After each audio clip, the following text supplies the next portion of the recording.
Um, I want to go into a place that's a bit uncomfortable. If you listen to my Monday share, that was pretty going into a space that's uncomfortable. We spoke about mental illness and just facing our real issues. Today's share is different. It's from a religious perspective, but like semi guilt tripping, but like with a sweet way. So I hope you just bear with me. We just, nothing wrong with getting a bit of a guilt trip before the Chag. And I'm obviously talking about myself. I'm going to guilt trip myself, not you. And really, what my question that I want to pose to you today is the following. If I had to ask you, what is Judaism?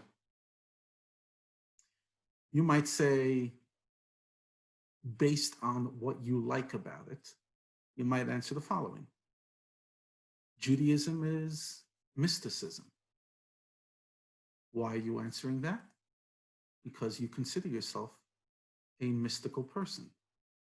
If you're a person that's very law-oriented, and I asked you, what is Judaism about? You just say there's rituals and there's laws for everything. If you're an intellectual person and you enjoy the intellectual exercise, and I would ask you, what's Judaism about? You would say, the Talmud, and there's great speakers out there, and Judaism is so stimulating for the mind. If you're an emotional person and you very much live in the world of emotions and connections, you would say Judaism has such healthy structures for relationships. It creates healthy families. Often I hear about Judaism is so good when it comes to Shiva. It gives a ritual. It makes sense. It gives systems. In other words, very often our relationship to Judaism is based on what we want out of it and what we get out of it. Now you might say, fine, what's wrong with that? What's wrong with that is that ultimately it just makes Judaism as a product. And based on the product that you and I want, that's what we show up for. So I'll be honest, I'm not really in the mood of the laws of Judaism. I'm very much, I like the emotional stuff, but Rabbi, the second you start telling me the laws about, stand up here and say this and blow the shofar this way and eat the fruit before the bracha, after the bracha, make a shechiyanu here, and then you're like, hey, I didn't sign up for this. That's not the product I want. Because what's the product I want? The product I want is what I want. But is Judaism a product? That's really the question I want to challenge us. Is Judaism a product? Or is it something else entirely? I'll tackle this from a different angle. Many people, you'll ask them, what is the relationship between a Jew and their creator and his or her God? You might say the relationship is like a servant to a master. If that's the first thing that you say, if I ask that question, then chances are you're the person that very much likes the rules of Judaism. And you like this idea of like being told what to do, how to do it. So you resonate with the servant-slave analogy. Other people, they'll say, God is a loving father. True. But at the heart of that, what is the relationship of a child and a father? The father disciplines, fine, but first and foremost, my father takes care of all my needs. Excuse the cynicism. Another way of saying it is God is my ATM. When I need health, I turn to him and I say, my loving father, give me health. My libertate, my dear, dear parent, my dear mother, whatever. I consider Hashem a parent, which pretty much give me what I need. I ask for this, I ask for that. I'm willing to do as well, but ultimately my relationship to God is he's the father, I'm the child, he's the boss, and I'll be asking him. Then there is the people who will use the analogy of a teacher. You know, the Torah, it's a beautiful guide for life and a manual on how to live. And God, as a role of teacher, means I love his intellectualism. You know, he's a pretty intellectual dude, God, um, or gal. He's pretty cool. And, you know, Talmud's fascinating and mysticism's fascinating. I enjoy the experience of the intellectual exercise. Other people will say God is essence. He's just the core of everything. What are they saying? I connect very much to spirituality, the essence of things. The other person who doesn't connect to spiritual is like, what in the world is essence? Like the being, the essence, the core, the vibrancy, the connection, the blah, blah, blah, a bunch of words. Other people will consider God like a therapist. You know, believing in God is just so healthy for my emotional equilibrium. It just makes me feel so at peace. It gives me such clarity, even on difficult times, even when I'm challenged. So, what is God? God's my therapist. Now, you might sit there saying, hey, what's the rabbi going on? Like, what's my point? Give me a second. Just give me a second. I'm playing devil's advocate for a moment because I'm trying to lead to a point. But if we're having an honest conversation with ourselves, there's truth to these points. In other words, when you say God is something, what you're saying is what you like about it. And ultimately, it's about how God offers you what you want or what I want. In other words, God in the service of me. So God is my teacher. God is my therapist. God is my loving father. God is my boss. Another analogy that is not used by people so much, but it's used within the Torah is my sibling, my sister, my brother, which means very much it's a comfortable, easygoing relationship. Comfortable. It's not, you know, exciting like and dynamic like a marriage. It's comfortable, hopefully in a healthy sibling relationship. But in all those relationships, what they have in common is it's me. And I'm asking myself, what do I get out of this? So, you know, like, I really, really, Rabbi, just, if you don't mind, just keep the mystical stuff away because it just doesn't resonate with me. Okay, but since when does God have to resonate? Playing devil's advocate. Why? Who said God has to resonate? Why is it a relationship that has to resonate? It's nice if it does, but who says it has to? There's one relationship we didn't discuss, and that we're told is the highest relationship we have to God. So much so that the book, Song of Songs, Shir HaShirim from King Solomon, which is a love poem, we're told in the Talmud is the greatest of all the books. So it's, even though it seems to be an erotic love poem, and that's why some of the sages didn't want to put it into the books of the Bible. The other sages disagreed and said, if all the books are holy, this is holy of holy. And it's all an analogy for our relationship with God. Why? Why is the holiest relationship marriage? The holiest or most profound relationship dynamic that I could have with God or marriage? And that's what I want to explore. Because a marriage is unique in many ways. From all the relationships, not all of them, many of them are given to you. You don't really choose who your father is. You don't choose who your king is. You don't choose who your sibling is. You do choose who your teacher is and who your therapist is, fair. But the first thing that's unique is that you choose it. You chose your marriage. But what's more important is that it is unnatural love. What do I mean unnatural? Sibling love is natural. You share DNA. You share a history. Like this morning, I was chatting to my sister for hours. It was her early morning. By me, it was late morning. It's such a natural relationship, obviously in a healthy dynamic. Marriage, on the other hand, even though there might be extreme attraction, at least at the beginning, it's not natural. It's two different genders with two different pasts, two people being thrown into a dynamic and saying, okay, now go create a home together. And therefore, you constantly have to choose. I choose you, even though I discovered this about you, and I choose you, and I this, and I that. So first and foremost, it has choice, but more importantly, it has that volatile love element. And because it has the volatile love element, it's unique.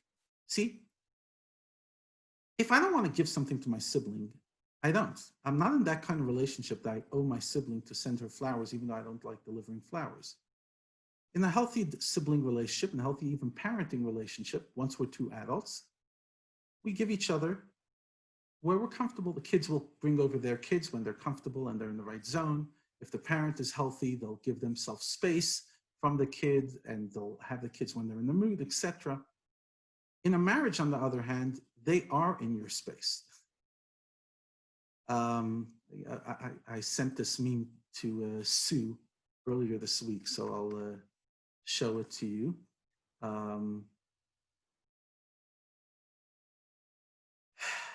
Two memes. So the first meme I want to share with you goes like this.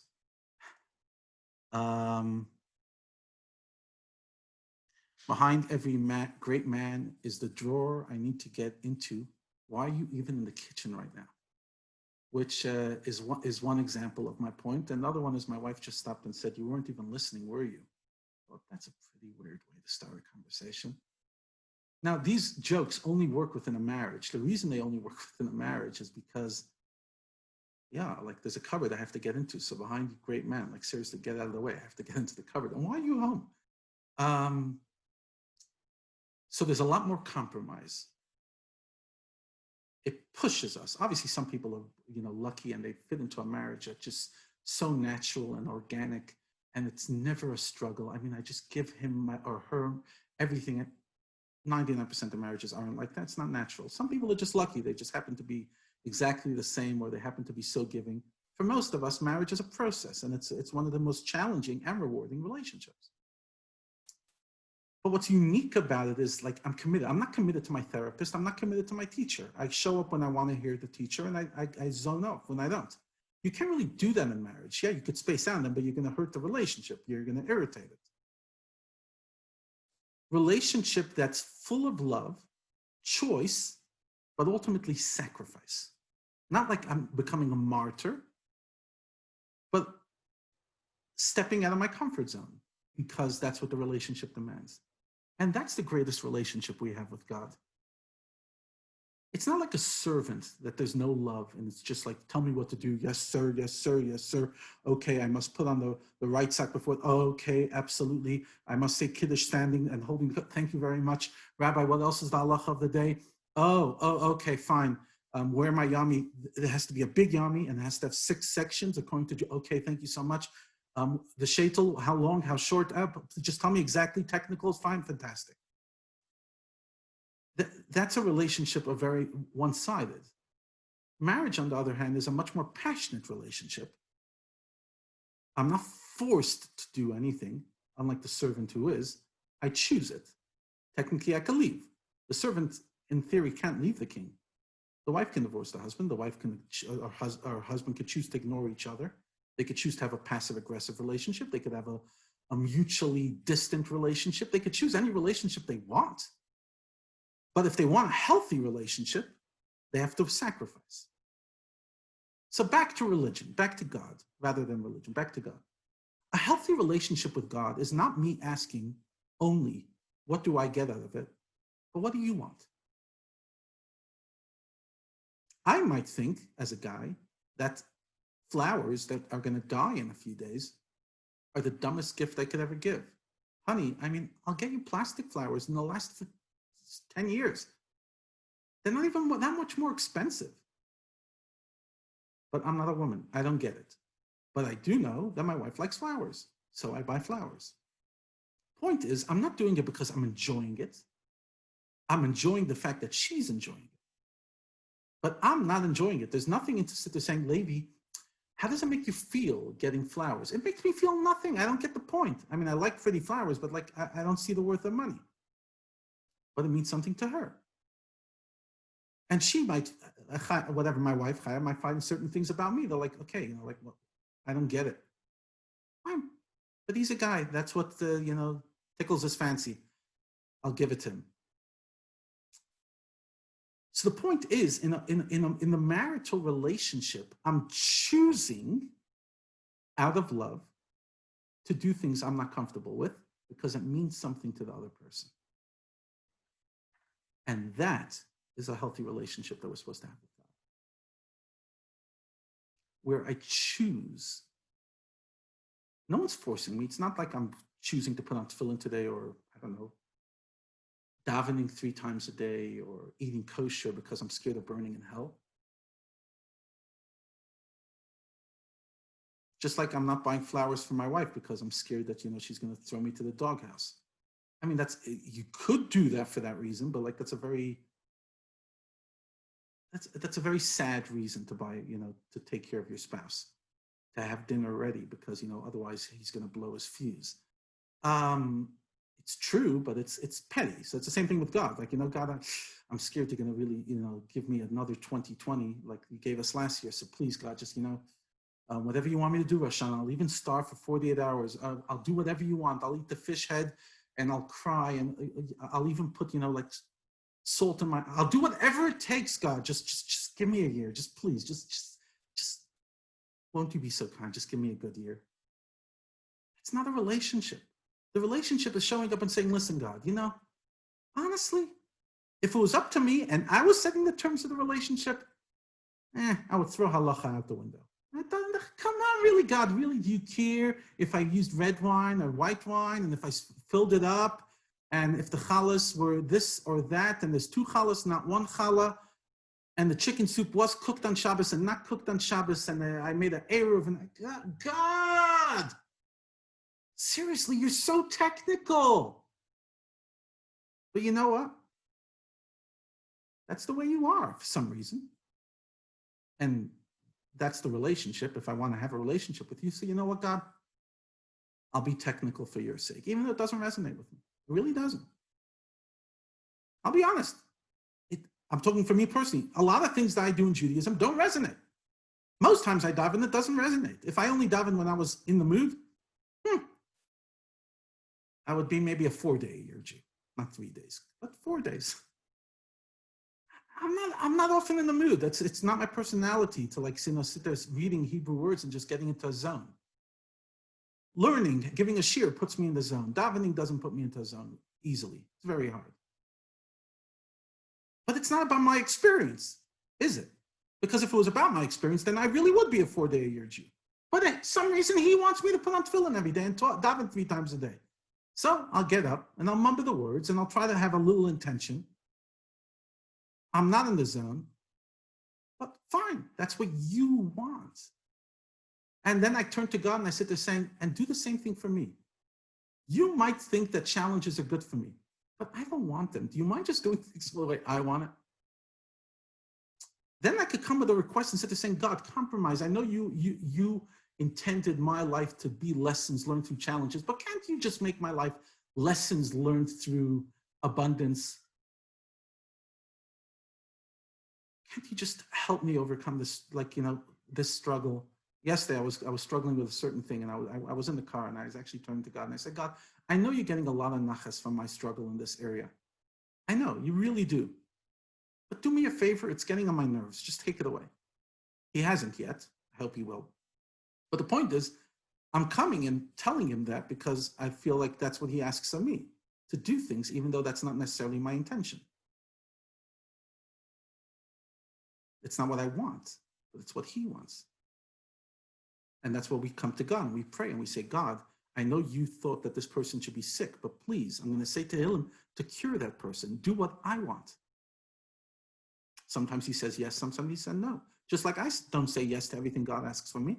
I'm not perfect. It's not, Levi, learn Torah all day. I know God. I'm like, maybe if you were human, you would understand how difficult it is to learn all day. I want to have a life.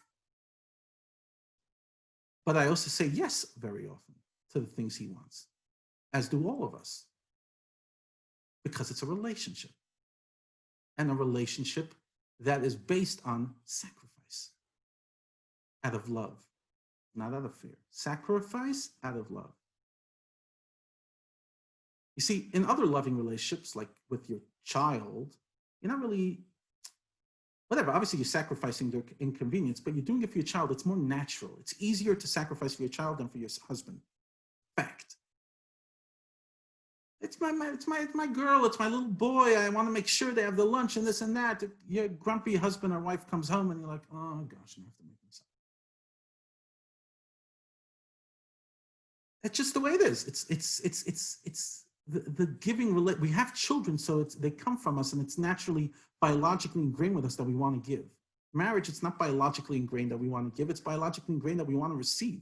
How do you make me feel about myself? I'm in love. So that's why marriage is such a great analogy for our relationship with God, because it really is that.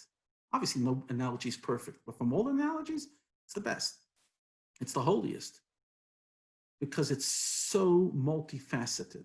It's choice, it's love, it's sacrifice from love, not sacrifice out of fear.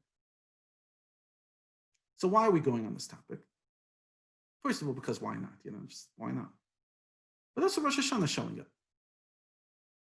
It's 18 days for Rosh Hashanah. And we show up, and what do we tell God? We sit there saying, God, you know what? I'm asking for a better year. I'm sure you saw the meme that was going around. It says that on Rosh Hashanah, God decides, based on what we do, everything that's going to happen the coming year. So whatever you did last year, please don't do it again. We're coming and we're asking. But very much we're going to come based on our terms. Maybe I'll give a half an hour on Rosh Hashanah morning and I'll meditate about it. But honestly, more than a half an hour of prayer, it's just too much for me. And like the whole, the customs of it, the tashlich, and the extra prayers and the seriousness of the day, it doesn't resonate with me. I'm a jolly person. Fine. And some of us are not jolly people. But just like you tell the non-jolly person on Simchas Torah, lighten up. We tell the jolly person on Rosh Hashanah, don't sadden up, but serious up. It's a serious day. It's a big day. It's a meaningful day.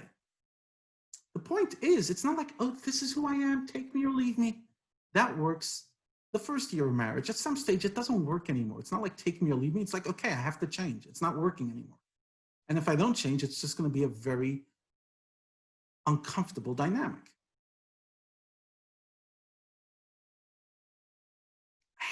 I want to. Now, this is not guilt tripping you into sit there saying, okay, so basically the rabbi came up with a very cute argument about how to make us all frummies. No, that's not what I'm saying. But this year, at least in one area of our life that we don't want to go there. If let's say you're the person that doesn't love the learning elements, like the real deep learning, go there. You don't like the mysticism, go there. You don't like the halacha, go there. I'm not saying it has to become your main priority. Ultimately, our main priority has to be in the place we enjoy, because otherwise we're just going to feel like martyrs, just like in marriage. You can't be a martyr all day. There has to be give and take. There has to be a lot of comfortable, pleasurable moments. Otherwise, it's just, it's a one-way relationship. And someone was describing me their marriage a few months ago, and it was a one-way relationship. It was sad to listen to. In a healthy dynamic, it's two ways. But sometimes a sacrifice.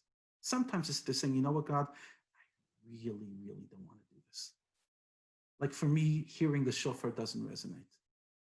Whatever, I don't want to. But you know what, God, this year I'll show up to hear the shofar. Or I'll make sure I hear it, even if I don't show up to shofar.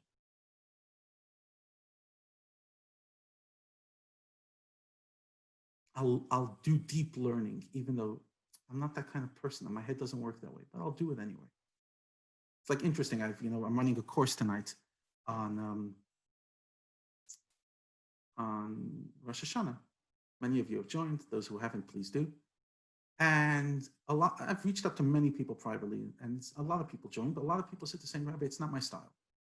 So first of all, I said, how do you know which style it is? But whatever. But it's an interesting response. Do you want to know about Rosh Hashanah or not? Now, you might not want to go to my course, go to a different course, and that's fine. That's fantastic. That's valid. But being comfortable what was last year is not enough. Yeah, Rabbi, I have the Rosh Hashanah that I'm comfortable with. This is what I do. We're in a relationship. We have to step into the uncomfortable. Otherwise, the marriage becomes stagnant, constantly changing, constantly evolving.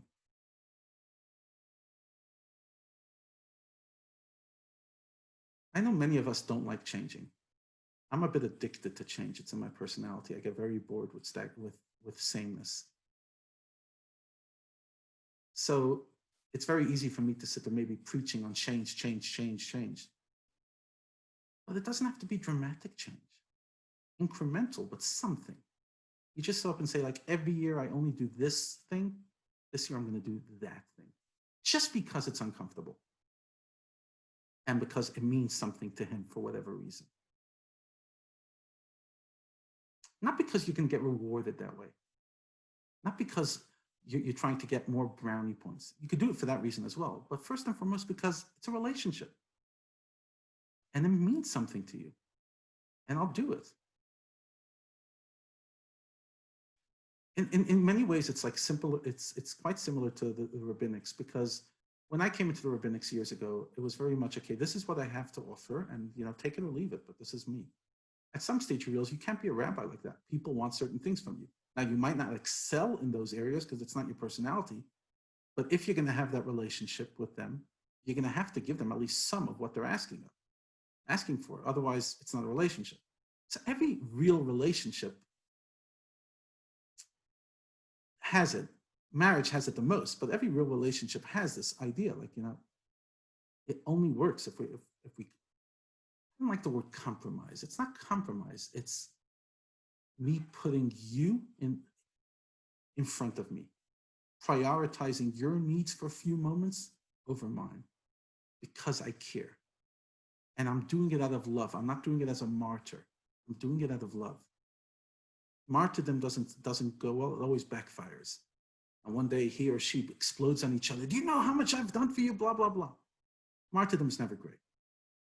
But just because I love you, and like, yeah, you're not perfect to the human being, to God it is, but like, or to God, I'm saying maybe the way you treat me doesn't feel perfect.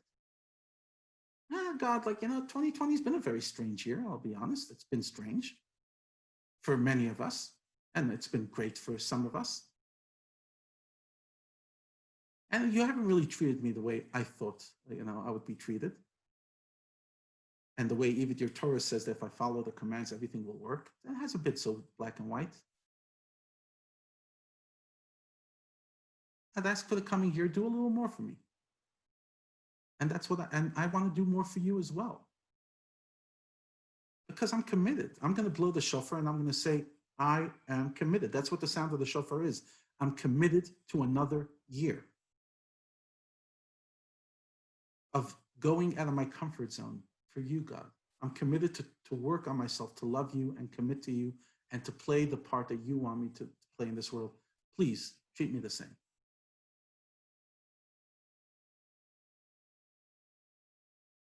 It's not big stuff. No one's asking us to sacrifice big stuff. Some of us might be ready for it. Some of us not. Some of us are not ready to make big changes in our life. But if every year you were the person that showed up to Rosh Hashanah with X, I only daven the Musaf prayer, daven Mincha this year. Say an extra Amidah. Take the customs of the Rosh Hashanah more seriously and try to have all the honey and the round challah and the pomegranate on your table, just because. Doesn't resonate? That's fine. It might eventually, but even if it doesn't, that's fine. I'm a guy. Certain things about women will never resonate with me. And certain things about men will never resonate with women. It's just the fact. But I'm not doing it because I want it to resonate one day. I'm doing it because that's the relationship. That's what it wants. That's what it demands. That's what it lives off.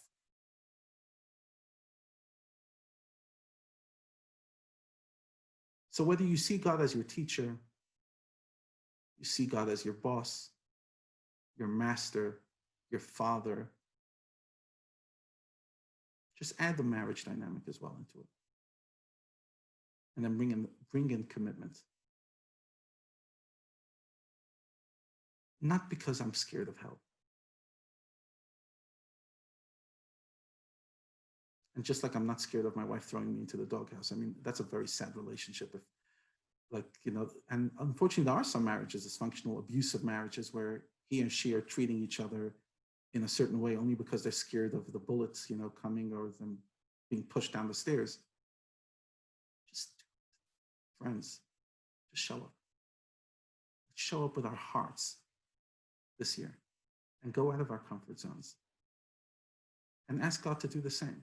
And please, God, we should all be inscribed into a year that is comfortable and beautiful and serene